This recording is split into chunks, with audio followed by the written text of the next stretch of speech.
Olá, então vamos começar com a parte 1 da aula sobre farmacologia do sistema circulatório ou dos medicamentos que atuam no sistema cardiovascular.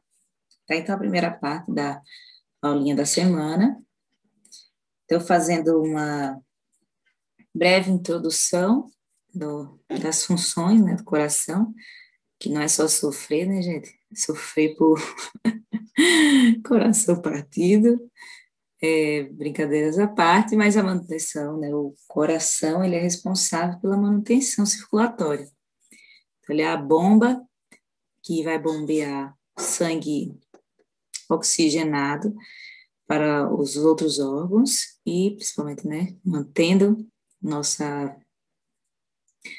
órgãos oxigenados e o cérebro também oxigenado. Então, a função maior é esse de bombeamento do sangue oxigenado e a drenagem, né? Ele pega o sangue arterial e manda sangue pega sangue com gás carbônico e manda sangue com oxigênio. Tá? Então, é a bomba funcional. Então, sem ele, entramos em hipóxia. Então, ele é bastante importante para a manutenção dos sinais vitais e então, uma falência, uma redução desse bombeamento causa, né, esse distúrbio circulatório, que aí reduz as funções vitais também de outros órgãos, daí podendo levar à falência de órgãos ou até mesmo a morte se parar, né? Lógico que tem também a função pulmonar, né, mas aí hoje, a gente já falou da função pulmonar, hoje é só da cardíaca. Para começar, a gente tem que entender primeiro alguns conceitos hemodinâmicos. Tá? Então, de pré-carga, primeiro, vamos falar, que são os fatores que determinam o comprimento da fibra cardíaca. Então, é o fato antes da contração. Ela é a pressão que o sangue exerce na parede do ventrículo. Então, ela corresponde aos fatores que determinam o comprimento inicial da fibra cardíaca, tá? Antes da contração. Ou seja, o retorno venoso é o enchimento ventricular, é o volume diastólico final. A pós-carga é a pressão que o ventrículo tem que realizar para ejetar o sangue. Então, a gente chama de pós-carga. Então, ela vai corresponder aos fatores que se opõem ao encurtamento ventricular. Ou seja, a pressão da aorta durante a sístole. O volume diastólico final, aí o obstáculo valvar da aorta e da válvula pulmonar. Então, ele vai fazer o volume e massa do sangue ejetado, tamanho e espessura das paredes do ventrículo e a impedância dos vasos. O inotropismo, ele, resumindo, é a força da contração cardíaca. Tá? Ele pode ser um inotrópico positivo, né? Quando é acima do esperado, ou negativo, quando é abaixo do esperado. Mas o inotropismo, ele representa a força de contração cardíaca. Aí é o fator que altera o desempenho do coração em relação aos valores previstos pela autorregulação enterométrica. Então, assim, quando esse desempenho é maior do que o previsto, né, ou do que o esperado, é positivo, quando é menor, é negativo. O débito cardíaco corresponde ao volume de sangue ejetado pelo ventrículo esquerdo na aorta em 1 minuto. Então, aquele volume que é ejetado em 1 minuto, a gente chama do débito cardíaco. Então, assim, quando varia a alteração, né?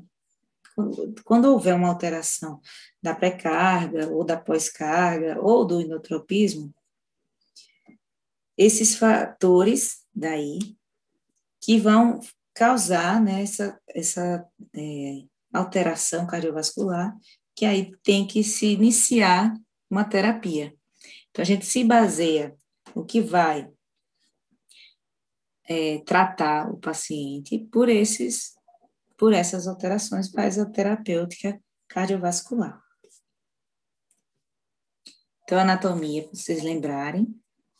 Então, tem aí o átrio esquerdo, o átrio ventricular, o sino atrial e o ventrículo direito, tá? Para vocês lembrarem.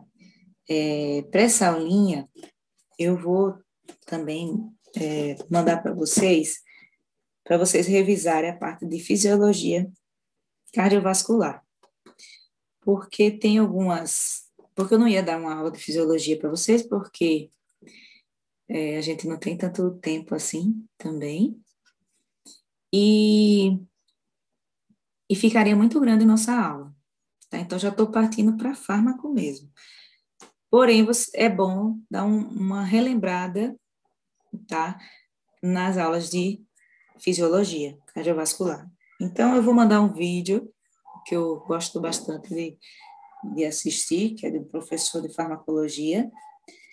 Eu vou também acrescentar na nossa aula, que é sobre a fisiologia, se vocês quiserem assistir. É bom assistir para entender melhor a aula, tá? E aí a anatomia também. A tarefa que eu vou passar para vocês, para essa aula, que vocês vão me entregar na próxima semana, é fazer um resuminho sobre o potencial de ação cardíaca. Tá? Faça um resumo, como é que funciona aí esse potencial de ação. Ok? Aí me mandam online mesmo, por e-mail ou... Não, por e-mail, porque pelo Moodle vocês não acertam. Então, por e-mail, tá? Outras teorias, né, que nós temos que entender sobre os mecanismos compensatórios da disfunção cardíaca. Então, nós temos a regulação intrínseca, a regulação do sistema nervoso autônomo e tem que entender também da fibra cardíaca. A regulação intrínseca é o comprimento do músculo cardíaco, tá? Em repouso, é controlado pelo volume sanguíneo, ou volume de sangue, que retorna às câmaras cardíacas. Então, por exemplo, se o volume é grande, aumento do volume diastólico e intraventricular. Aí vai causar um alongamento das miofibrilas, depois aumento da força de contração, e depois o coração bombeia mais sangue para as artérias. A regulação do sistema nervoso autônomo, então ela assim, para que ocorra ajuste na frequência cardíaca e contratibilidade, sabe que o sistema nervoso autônomo simpático aumenta a frequência, tá? E o inotropismo, aumentando o débito cardíaco em relação ao nível basal, enquanto que o sistema nervoso autônomo parasimpático ajusta a frequência, diminuindo o débito cardíaco. Tá? Então, ela é a frequência e a contratilidade cardíaca. Então, simpático tem aí, né, mostrando aumento da frequência cardíaca e o inotropismo, aumento do débito. Parasimpático diminui a frequência e diminui o débito. Resumindo. Da fibra cardíaca, ela é uma unidade contrátil básica da célula cardíaca, tá? Que é o sarcômero. Sarcômero. Que ele vai ser composto por filamentos finos de actina e filamentos grossos de miosina, tá? E ele faz essa formação da contração da fibra miocárdica. O que vocês têm que entender? Que a sístole vai ocorrer quando a contração do cálcio intracelular passa de 10M para 100 vezes maior, tá? No intracelular. Então, por isso que tem aí esse esquema. Então, só assim é que faz a contração. E assim, insuficiência cardíaca congestiva. Então, cardiopatia, né, gente? Cardiopatia, ela é uma anormalidade congênita ou adquirida, tá, do sistema cardiovascular. Ela pode ser estrutural, infecciosa, degenerativa, inflamatória, genética. Tem muitas doenças cardíacas possuem estágio pré-clínico prolongado. Ela pode ter origem no cão idoso, mas pode ter cães, filhotes que já nasçam, né, com uma alteração cardíaca que leva a uma insuficiência cardíaca, por exemplo.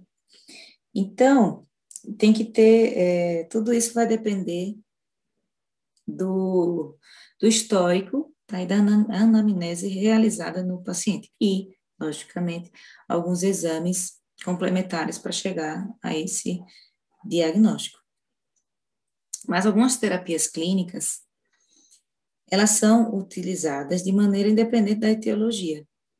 Tá? Então, não adianta, não precisa saber qual é o agente causador daquela cardiopatia. A gente já vai tratando a cardiopatia com base nos sinais. Então, se o animal está com uma alteração que está um edema pulmonar, a gente tem que tratar logo aquele edema, porque senão o animal vem a óbito. Então, vai tratando enquanto vai descobrindo o que realmente de terapia cardíaca aquele animal precisa. Para vocês tenham entendido. A insuficiência congestiva, né, a ICC, ela é um desequilíbrio circulatório, tá? Resultante da interação de sistemas neuroendócrinos e vascular, e aí que ela é uma deficiência primária do inotropismo, que leva a uma diminuição do débito cardíaco. Então, ela é uma associação de alterações hemodinâmicas e fisiológicas, que vai levar a uma alteração, um comprometimento progressivo da função miocárdica e a depreciação do quadro clínico do paciente. Então, os sinais clínicos que o animal apresenta quando ele tem essa alteração é um cansaço, intolerância a exercícios, e aí pode chegar a levar a um quadro de síncope.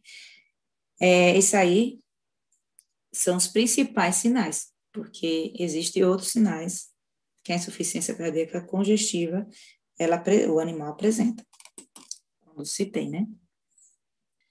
Então, assim, resumindo, independente da etiologia das espécies, né, a insuficiência cardíaca, ela vai ser definida como a incapacidade do coração de liberar quantidades adequadas de sangue para suprir as necessidades metabólicas dos tecidos com pressão normal. Então, vai ser essa alteração. Antigamente, a gente só classificava, só para complicar vocês, alguns livros vocês vão achar só essas duas divisões, da insuficiência congestiva, né? Direita e esquerda.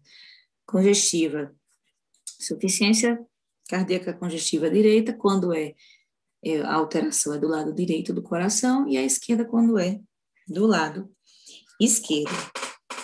Mas, atualmente, eles classificam clinicamente a insuficiência cardíaca como retrógrada ou como anterógrada.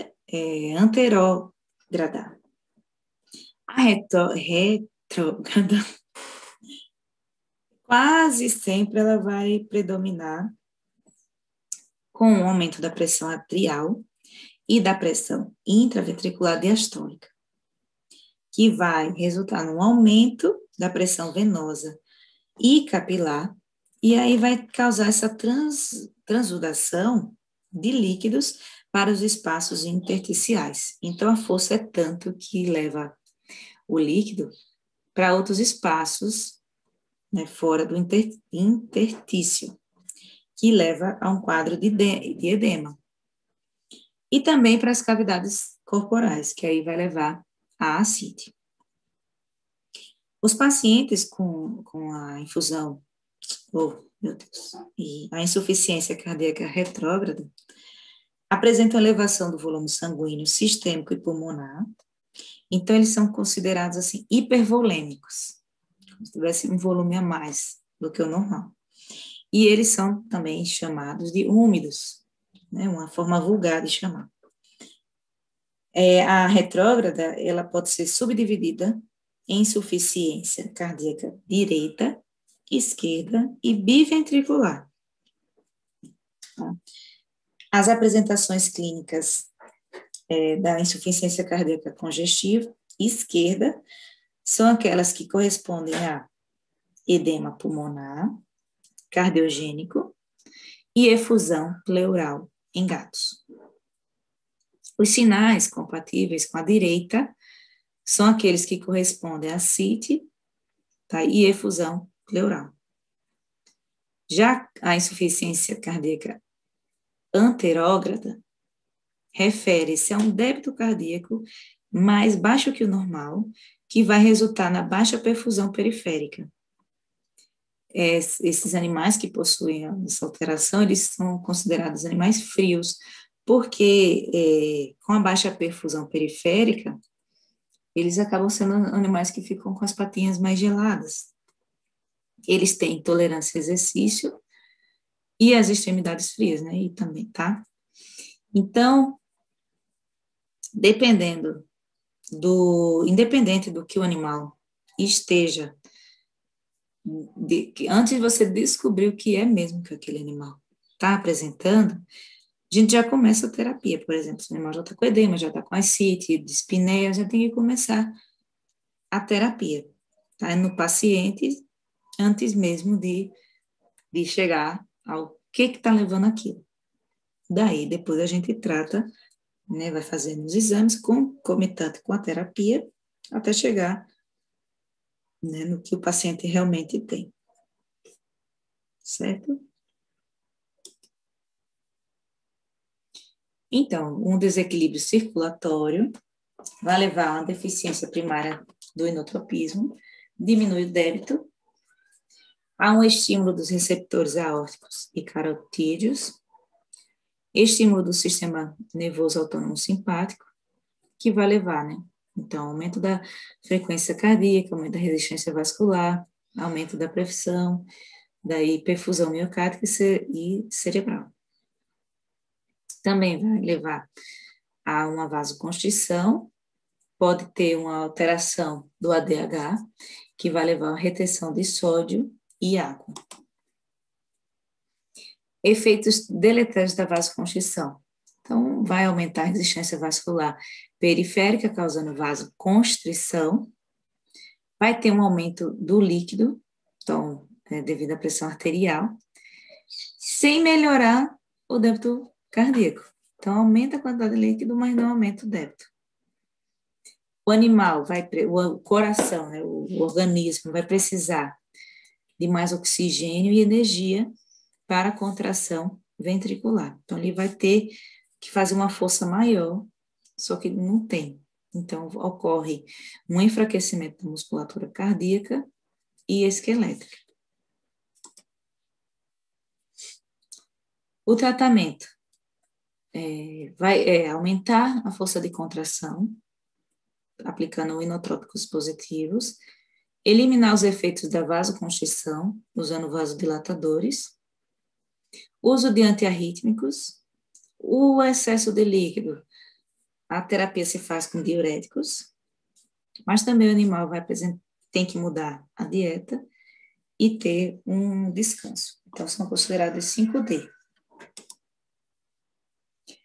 Agora vamos falar, então, começar sobre os medicamentos. Começando sobre os inotrópicos positivos, os digitálicos, tá? Então, os digitálicos, ele vem, a digoxina e a digitoxina. Então, eles são provenientes dessa planta digitalis, que ela é vulgarmente chamada de dedaleira, porque diz que vocês estão vendo a flor aí, é como se fosse um dedo. Interessante que os gregos e os romanos já utilizavam essa planta como para tratamento de problemas cardíacos mesmo, só que eles não sabiam, né, ainda sua função realmente. Só em 1785 que William Wittering, ele usou e observou que era eficaz o digitálico para quadros de hidropsia, então para quadro de edemas, e ele acreditou que não atuaria no coração, que era nos rins, por isso que aumentava a diurese, eliminava aqueles líquidos. Então, primeiramente, achou que era só para diurese. Depois, né, o outro autor, John Ferry, em 1799, foi que ele fez um estudo e depois, ele fez um estudo que avaliou que a ação era cardíaca mesmo, não diurética. Só que só comprovou mesmo o efeito estimulante do músculo cardíaco em 1910 por outro autor. Então, assim, eles possuem uma ação poderosa sobre o miocárdio, tá? Que aí reduz esse quadro de insuficiência cardíaca congestiva. Na veterinária, usa-se bastante, se usou bastante, mesmo com essas controvérsias ainda da eficácia. Só que a gente utiliza mais para controle, se utilizava mais, né? Para controle de taquiarritmias, embora eles fossem considerados muito tóxicos. Tá? Então, tinha muito problema de intoxicação por digitálicos na veterinária. Só em 1966 que fizeram os efeitos, né, avaliaram os efeitos farmacofisiológicos e a farmacocinética dos digitálicos. Então, atualmente ele ainda é um fármaco cardíaco bastante estudado e ainda há muita controvérsia em relação ao seu uso. A vantagem é que eles são inotrópicos de uso prolongado e via oral. Então, eles têm um problema dessa margem de segurança, que é estreita. Então, assim, uma dosezinha pode ser fraca, se você aumenta um pouquinho, pode ser tóxica para o animal. Então, assim, o ideal é sempre iniciar com uma dose menor e monitorar o paciente, e aí qualquer coisa vai aumentando gradativamente para não correr o risco de causar intoxicações. O mecanismo de ação. Tá? Então, o mecanismo de ação... deixa eu voltar. Eles têm o efeito inotrópico positivo, resultando da inibição da enzima NK-aptase, tá? Que consequentemente, vai ter um aumento do cálcio intracelular, tá? Esse cálcio, essa enzima, né, a NK-aptase, ela é responsável, né, pela sua saída do íons de sódio, de Na, de sódio, que é trocado por íons de cálcio na célula cardíaca. Então, os digitálicos, eles vão diminuir a atividade da enzima, consequentemente, a redução na troca de sódio e potássio. Isso promove o aumento do sódio intracelular, que, uma vez em excesso, é trocado por cálcio, tá?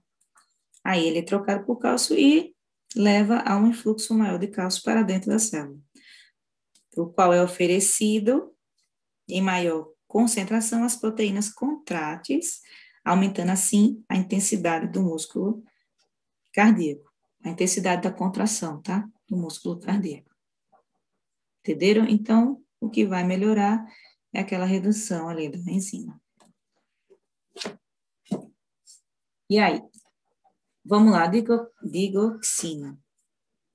Absorção via oral, 75% a 85% no intestino delgado. A intramuscular não é tão boa porque causa dor na aplicação, a absorção é lenta e irregular. Os níveis séricos podem ser reduzidos por problemas digestivos, tá? E aí a administração deve ser feita após a refeição. A biodisponibilidade da solução, 100%, comprimido, 75%. Então, é melhor em solução do que em comprimido. Ela não sofre biotransformação hepática, tá? Então, é mais via renal. Eliminação de 6,8% pela bile, o restante são pelos rins. E ela tem ligação a proteínas plasmáticas. Tá? Então, por que é importante saber isso? Animais que estão com hipoproteinemia. Então, quando estão com hipoproteinemia, a gente tem que corrigir essa proteína plasmática do animal e depois começar a terapia com os digitálicos. A digoxina baixa rapidamente retirada do miocárdio e outros tecidos e a meia-vida dela de 36 horas. A digitoxina e beta-metildigoxina. Excreção renal tem de 5% e ela forma metabólitos inativos. É indicado para nefropatas, já anterior não era indicada. Ela também tem uma alta ligação das proteínas plasmáticas e a meia-vida de 5 a 7 dias. E ela é contraindicada em gatos. A absorção é via oral 100%. Níveis séricos reduzidos por fenobarbital e fenilbutazona, então não pode utilizar junto. Biotransformação hepática, então da digitoxina, 25% eliminada pela bile, 2% eliminado pelas fezes. Sucesso com o uso dos digitálicos. Então, sinais positivos, aumento da diurese, diminuição da frequência cardíaca e aumento do intervalo PR. Nível sérico de 1 a 2 nano por ml. Contraindicação do uso dos digitálicos. Obstrução ao fluxo ventricular esquerdo, pericardite, tamponamento cardíaco, taquicardia ventricular, doença cardíaca sem sinais de insuficiência cardíaca congestiva, sinais de doença do nó sinusal e átrio ventricular. É contraindicado. Os cuidados que nós temos que ter ao administrar. Alta concentração de potássio, animais caquéticos ou com massa muscular reduzida, tá? Porque vai ter uma alta ligação com o músculo esquelético e aí o volume de distribuição vai ser alterado do fármaco. Lembre lá do mecanismo de ação, né? Então, se está reduzido, tem uma redução também do efeito. Então, assim, o que acontece? Se o animal está apresentando algum distúrbio eletrolítico, então, assim, é importante quando for administrar, né, os digitálicos, fazer essa avaliação, esses exames no paciente para saber a quantidade de sódio que ele tem, de potássio e de cálcio. Se ele tem insuficiência renal, tudo isso aí que pode alterar essa distribuição do fármaco, e aí vão ter fármacos mais livres, mais fácil o animal apresentar intoxicação devido a isso. Então, o animal tem que estar estável ou você estabilizar antes de usar o digitálico ou porque você reduz a dose do digitálico. Se o animal está com redução desses com distúrbio eletrolítico, né? Então, a gente faz a redução da dose. Então, assim, distribuição. Então, hiperpotassemia, diminuição da fixação do digitálico na fibra miocárdica. Se está com hipopotassemia, aumento da fixação. Então, aumento da efusão do inotrópico, da eficácia do inotrópico. Hipomagnesemia, aumento da fixação, pode causar intoxicação. Então, é importante fazer essa avaliação eletrolítica do paciente. A determinação da dose, então, vai ser feita a cada paciente. Então, o teste da dose sérica vai de 6 a 8 horas, Então, vai aumentando 1 nano por ml. Avaliar. Então, assim, para obter um sucesso, tá, do uso do digitálico, tem que escolher cuidadosamente. Então, vai considerar os fatores relacionados: obesidade, idade do animal, a função renal, se o animal tem distúrbios eletrolíticos, se ele está usando outros medicamentos, aí quais medicamentos, se não tem incompatibilidade com o uso desses outros medicamentos. Tem que monitorar o animal com eletrocardiograma, se possível, mas o ideal é com eletrocardiograma. Aí você vai avaliar também o nível sérico do digitário. Tem que orientar o proprietário, né, o tutor, sobre os sintomas da intoxicação, tá? Por quê? Para o tutor saber se o animal está apresentando intoxicação ou não. Mudou o comportamento do animal, por exemplo, anorexia, está com vômito, está com diarreia, tem que ser informado ao veterinário para regular a dose do digitálico. Na intoxicação, então, 25% dos cães apresentam intoxicação por digitálico, e os sinais serão nervosos, depressão do sistema nervoso central e letargia, gastrointestinal, como eu falei, anorexia, vômito e diarreia, e nos cardíacos, arritmias. Então, pode ser bradiarritmia ou taquiarritmia. E aí, o excesso de cálcio, né, pode levar a uma cardiotoxicidade. E o excesso de potássio pode levar a parada cardíaca, tá? Então, a gente tem que regular certinho os eletrolíticos, os distúrbios, para passar a dose correta do digital. Se houve intoxicação, suspende o uso do medicamento. Realiza eletrocardiograma, faz o uso de antiarrítmicos, se estiver apresentando, né, arritmias, então lidocaína, procailamida. Faz a dosagem do potássio sérico, a hipo exacerba a intoxicação e reduz a eficácia dos antiarrítmicos. Certo? Então, vamos parar aqui e a partir da próxima aula nós falaremos sobre os inotrópicos positivos injetáveis e de outros fármacos para finalizar nossa aula de cardio. Beijão, fiquem com Deus e até a próxima.